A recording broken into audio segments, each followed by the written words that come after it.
অবশেষে নীরবতা ভেঙে পলাশ সাহার বউ সুস্মিতা সাহা মুখ খুলেছেন এবং ইমোশনাল কিছু পোস্ট করেছেন। বৃষ্টির দিনে সে হয়তো পলাশ সাহাকে মিস করতেছিল, পলাশ সাহাকে মিস করে এই পোস্টটাই সে করেছে এবং তার নিজস্ব আইডি থেকে সেই পোস্টটাই আপনাদেরকে পড়ে শোনাচ্ছি। বৃষ্টি আর এক কাপ চা কফির অভিমান, ঠিক আছে? এটা কিন্তু পলাশ সাহাকে নিয়ে লিখেছে। পলাশ সাহার সাথে কি ঘটনা সেদিন ঘটেছিল সেটাই সে শেয়ার করেছে। বিয়ের দিন শান্তিনগরে থাকাকালীন একদিনের কথা মনে পড়ছে। সেদিনও এমন এক বৃষ্টি ভেজা বিকেল, তুমি তখন তোমার মায়ের রুমে বসে মায়ের সাথে টিভি দেখছিলে। কিছুক্ষণ পর আমাদের রুমে এলে মোবাইলটা চার্জ দিতে। তোমাকে দেখে আমি বললাম চলো বারান্দায় বসে একসাথে চা কফি খাই আর বৃষ্টি দেখি। সুস্মিতা সাহা পলাশ সাহাকে এমনটাই রিকোয়েস্ট করেছিলেন। তুমি মুচকি হেসে উত্তর দিলে, মা তো বিকেলে কফি খায় না, রাতে ঘুম হয় না ওনার, তাই। আমি বললাম হ্যাঁ জানি তো, এই জন্যই বলছিলাম তুমি আর আমি খাই, আমি কফি বানাতে যাই। সুস্মিতা পলাশ সাহাকে বললো যে আমি কফি বানাতে যাই। তুমি বললে একটু দাঁড়াও, আগে মায়ের কাছে বলে আসি। আচ্ছা, পলাশ সাহা মায়ের অনুমতি নিতে মায়ের কাছে বলে আসতে চাইলেন। তুমি মায়ের কাছে গেলে কিছুক্ষণ পর ফিরে এসে বললে, মা বলছেন তুমি কফি খেও না, তোমারও রাতে ঘুম হবে না, কাল সকালে তিনজনে একসাথে খাবো।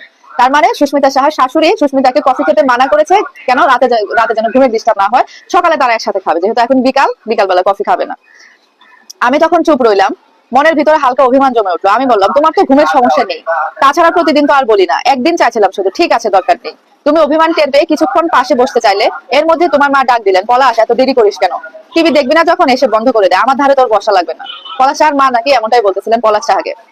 তুমি হন্তদন্ত হয়ে উঠে দাঁড়ালে, যাওয়ার আগে বলে অভিমান করো না, পরে কোনো একদিন কফি খাবো। এই বলে তুমি মায়ের রুমে চলে গেলে। আমি একা ঘরে বসে রইলাম, বাইরে তাকিয়ে দেখলাম বৃষ্টি থেমে গেল। বিকালটা শেষ হয়ে সন্ধ্যা নেমে এলো। কেন জানি মনে হচ্ছিল এই বিকালটা আর কোনোদিনও আমার জীবনে ফিরবে না।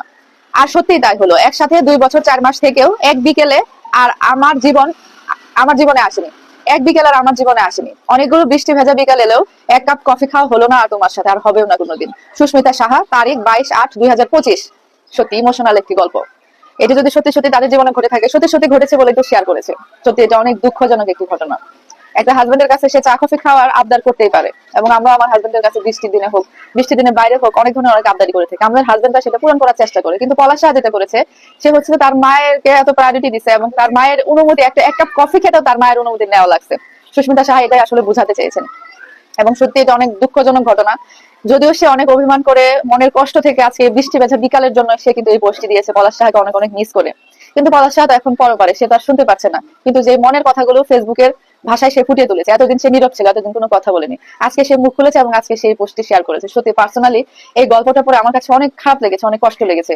সুস্মিতা অধৈর্য হোক, সুস্মিতা মানিয়ে নিতে পারেনি, যাই কিছু হোক না কেন, তবে এই জিনিসটা পলাশ সাহা যে করেছে, এই দোষটা সম্পূর্ণ পলাশ সাহার। যদিও সে চলে গেছে, চলে যাওয়া মানুষকে নিয়ে এইভাবে কথা বলা উচিত না, কিন্তু সে চলে গিয়ে শুধু সে নিজে চলে যায়নি, সে আরো কতগুলো মানুষকে এমন ভাবে দায়ী করে গেছে। সে তার ভালোবাসার মা, সে যদি তার মাকে এত ভালোবাসতো, তার মাও কিন্তু আজকে প্রশ্নবিদ্ধ। তার মাকে আজকে যে অপমানের শিকার হতে হচ্ছে, সেটা কিন্তু একটু মানে নিলে হয়তো হতো না। আবার যে সুস্মিতাও কিন্তু আজকে অনেক অপরাধী, সুস্মিতা তার দিকে কিন্তু অনেক আঙ্গুল তুলছে। তো এই হচ্ছে অবস্থা এখন।